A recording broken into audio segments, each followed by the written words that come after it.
Reforged, cái tên mang đến bao hy vọng từ Wargaming để tạo nên một cuộc cách mạng trong World of Tanks Split. Để rồi tất cả những gì chúng ta có là phiên bản thử nghiệm 1.0 vô cùng tệ hại, tràn ngập lỗi, bug, lag, đi kèm các chỉnh sửa vô cùng phi lý, giúp nhà phát hành ăn no gạch đá từ cộng đồng game thủ, trong đó có cả mình.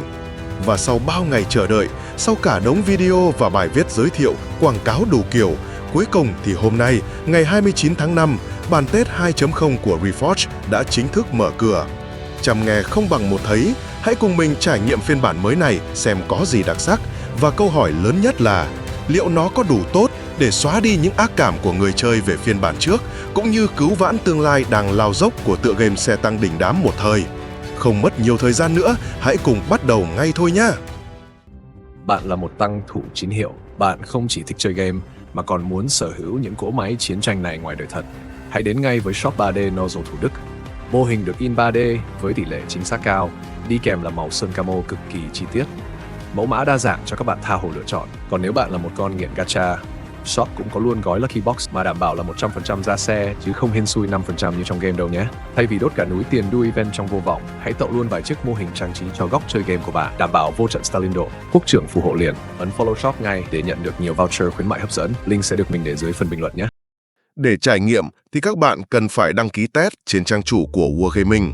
Những bạn đã đăng ký và tham gia test ở phiên bản trước giống như mình thì không cần nữa nhé. Vào game thôi nào!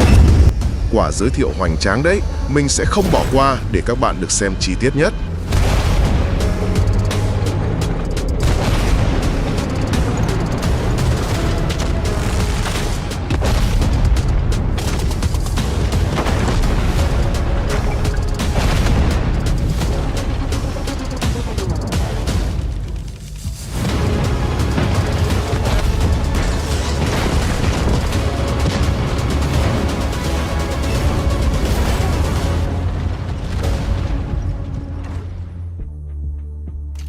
Được rồi, việc đầu tiên là chuyển đổi dữ liệu, hãy xem có gì mới không nào.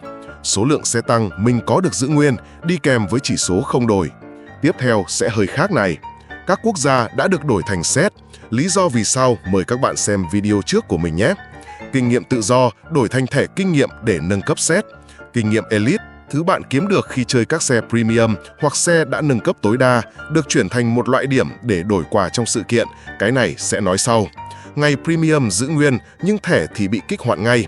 Dù được đền bù gấp đôi nhưng cái này thì chê nhé.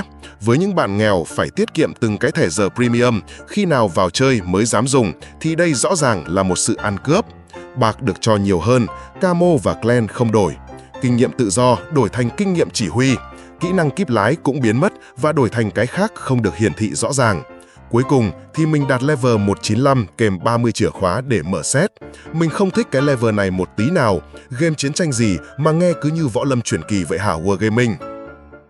Sau màn chuyển đổi, chúng ta sẽ đến với giao diện chính của gara. Đầu tiên là thông báo mình đã mở khóa 59 set.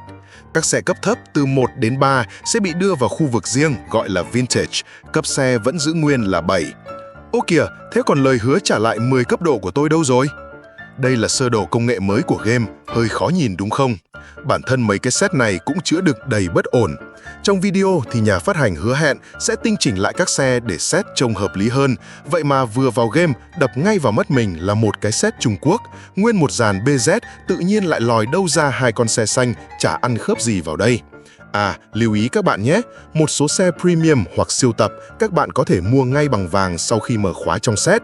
Tuy nhiên, một số khác sẽ ở trạng thái xe đặc biệt. Có nghĩa là mở khóa cho vui thôi, còn muốn sở hữu thì móc ví ra nhé các khách hàng thân mến. Một thắc mắc của mình là theo như lời nhà phát hành, để mở khóa set bạn cần mua xe. Vậy thì ví dụ như ở đây, cả set này mình đã nghiên cứu nhưng chưa hề mua bất cứ xe nào, sao nó vẫn không bị khóa nhỉ? Bạn nào biết thì bình luận xuống dưới nhé, mình rất biết ơn đấy. Tóm lại, sơ đồ công nghệ chỉ là hình thức bên ngoài để xoa dịu sự bức xúc dư luận, bản chất Reforged vẫn xoay quanh cái đống set này. Với một tài khoản có đầu tư như mình thì còn đỡ, các bạn mới chơi, nạp ít thì riêng việc kiếm chìa để mở khóa set đã là cả một vấn đề rất là căng đấy. Để an ủi thì có một số set đặc biệt gồm toàn xe Premium hay siêu tật sẽ được mở khóa miễn phí, các bạn chỉ cần nạp tiền vào mua thôi. Vỗ tay đi nào các khán giả ơi! Vỗ tay, vỗ tay! Nếu không muốn ức chế với cái đống sét lằng nhằng phía trên, mình khuyên các bạn nên chuyển qua chế độ này, tất cả các xe. Với khá nhiều tinh chỉnh và bộ lọc hay ho, bạn sẽ dễ dàng tìm xe phù hợp với nhu cầu và sở thích.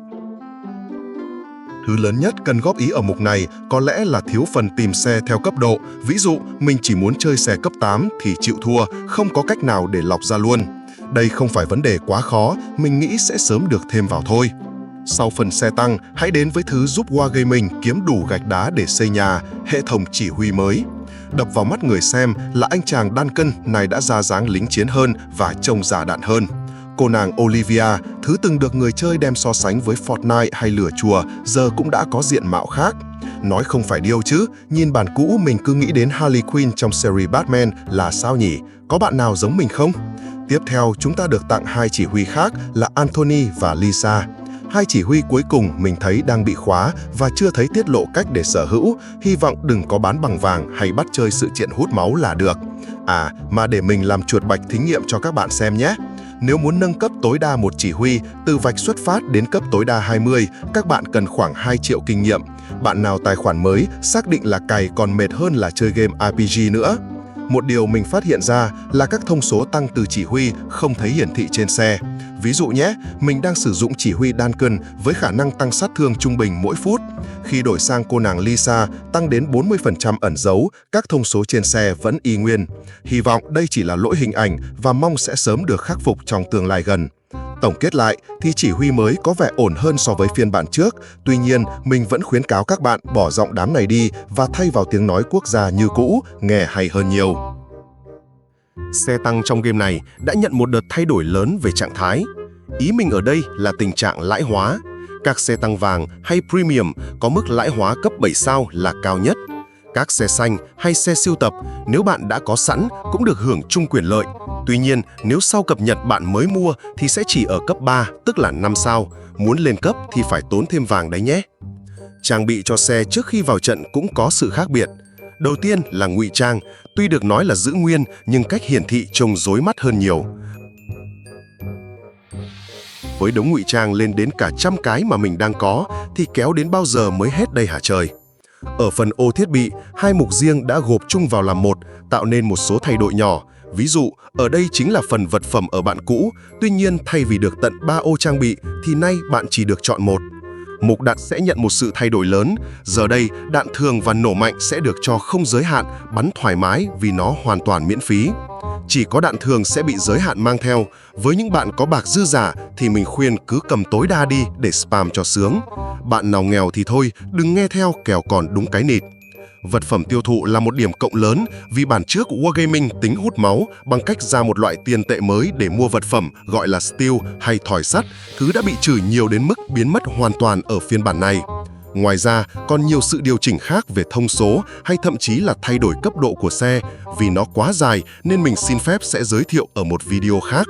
Còn giờ chính là phần quan trọng nhất. Hãy cùng thử một trận đấu để xem Reforged có tốt hơn hiện tại không nào. Mình sẽ lựa chọn đấu xếp hạng vì nó được cộng thêm kinh nghiệm và bạc. Kết hợp với một chiếc xe premium, xem thử một trận có kiếm trác được nhiều không nhé.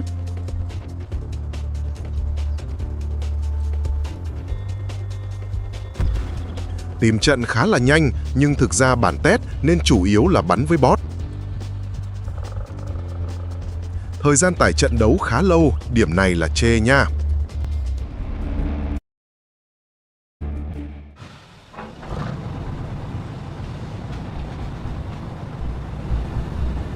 Mình đang để mức đồ họa cao, ping tầm 70 và FPS 60. Thông số không tệ, nhưng sao cảm giác nó vẫn không mượt cho lắm nhỉ? Nếu để ý kỹ, bạn sẽ thấy hiệu ứng lấp lánh trên xe, đó là mô phỏng phản xạ của ánh sáng mặt trời chiếu vào giáp, trông khá thực tế đấy. Nhưng mấy bạn máy yếu chắc chỉ biết ngồi khóc. Khi ở chế độ ngắm, việc soi giáp xe cảm giác khó nhìn hơn bản hiện tại, màu đỏ và đen chưa được rõ ràng.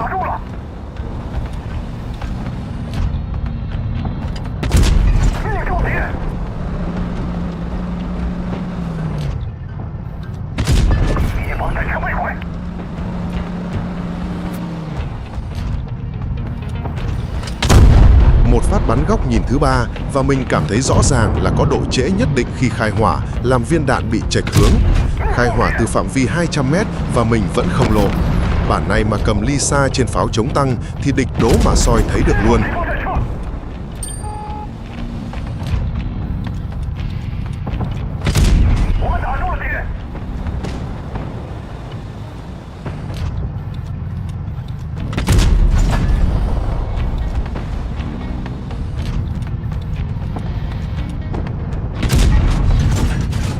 Một phá bắn mù xuyên vật cản và trúng, kẻ địch chỉ còn hơn 400 máu.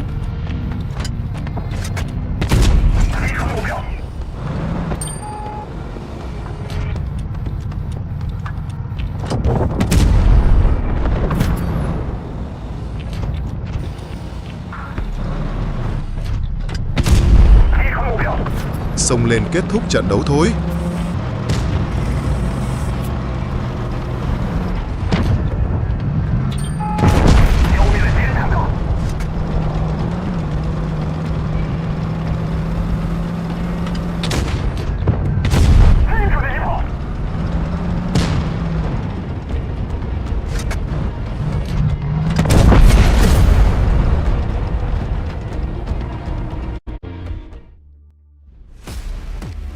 Và đây, giới thiệu với các bạn giao diện tổng kết trận. Lượng bạc đã tăng lên đáng kể, các thông số chi tiết như lượng bạc kiếm được bằng việc gây sát thương, hỗ trợ hay phá hủy mô-đun cũng chi tiết hơn. Tính ra thì 100.000 bạc cho 3 phút chiến đấu cũng ổn áp ra phết đấy chứ. Về phần điểm kinh nghiệm, thay vì nhận được kinh nghiệm theo xe thì bạn sẽ được cho cả set mà xe đang thuộc về, tức là như video trước mình có giải thích, bạn có thể dùng một chiếc duy nhất để cày và mở khóa cho cả set mà không phải mua và chơi các xe còn lại. Có vẻ đỡ phải ăn hành khi cày 183 rồi các khán giả yêu quý ạ, hãy thử ngay đi nhé. Tổng kết lại thì Reforged bản thử nghiệm 2.0 đã mang đến nhiều thay đổi lớn cùng những cải tiến rõ rệt về nội dung và chất lượng. Tất nhiên là vẫn còn vô số những hạt sạn nhỏ, nhưng quan trọng là mình đánh giá cao việc tạo ra những thay đổi dựa trên đóng góp từ cộng đồng người chơi. Kể ra nhà phát hành chịu làm việc này sớm hơn thì có khi tựa game này đã tốt hơn rất nhiều so với hiện tại rồi đấy nhỉ. Sau khi xem video này, mình cần lưu ý với các bạn một điều, tất cả nội dung đều đến từ trải nghiệm riêng của bản thân mình. Có thể có điểm còn chưa hoàn toàn chính xác, hãy tự đăng nhập vào test để có được những cảm nhận riêng của từng cá nhân nhé. Hãy cho mình biết cảm nhận của bạn về phiên bản mới này và chia sẻ nó trong phần bình luận. Cũng đừng quên like video, bấm đăng ký kênh để ủng hộ mình, cũng như bật chuông thông báo để không bỏ lỡ các nội dung tiếp theo đến từ Blitz Maverick trong tương lai. Giờ thì chúc các bạn xem video vui vẻ, xin cảm ơn và hẹn gặp lại. Hasta la vista, baby.